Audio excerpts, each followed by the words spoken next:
vide passare, come pozzi scordare, come un pulcino bagnato sulla pioggia che cadeva giù. Io che aspettavo a morire per festeggiare con lei i miei 20 anni d'amore, ma lei non venne da me.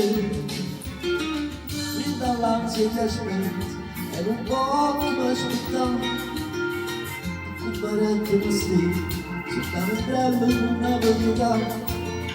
Se non verrà mia sorella, l'amore suo non si più, e diventando la festa, non mi sorprendi più. Ma com'era bella la sorella di Mari, bella nel sorriso, bella dentro la camicia, gli occhi di una gatta, era dolce la sua fredda, che si resta ancora puoi salvare la mia festa. Ci trovammo insieme a quel tavolo vicino, io, i miei 20 anni e la sorella di Maria.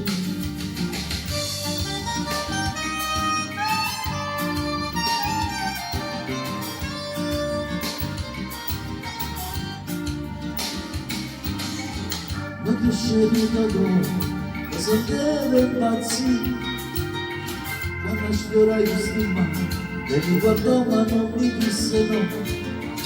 Io mi facevo coraggio, e quasi senza capire, le labbra sue che le mie, già si dicevano sì. Ma com'era bella la sorella di Maria, bella nella testa, bella sotto la camicia.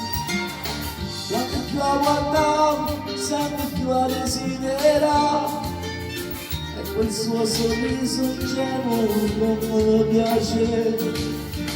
L'ultimo bicchiere lo bevemmo a casa mia, io, i miei 20 anni e la sorella di Maria.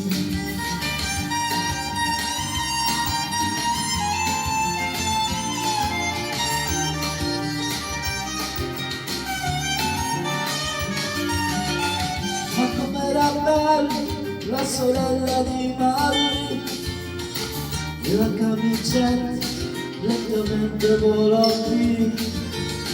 Bella e piccolina, quel suo seno mai toccato, quando la baciai capì che non sapeva